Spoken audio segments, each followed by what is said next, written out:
How to scale and fillet a bass fishing with Tommy J. So first, remove all the scales from the bass, especially across the backbone.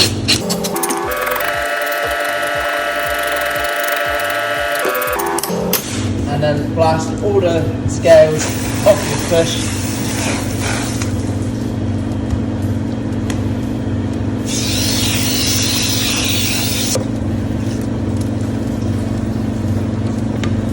And the first cut is around the neck, making sure the bottom bit's a bit free.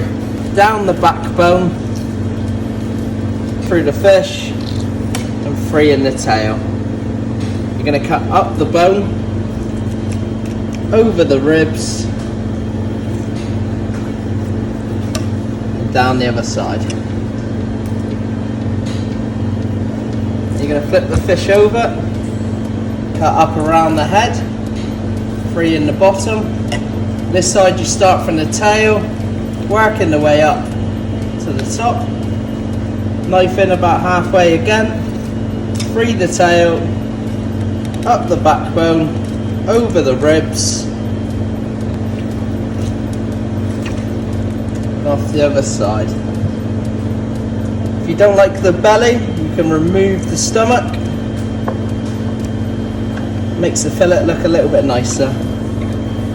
2 bass fillets for dinner.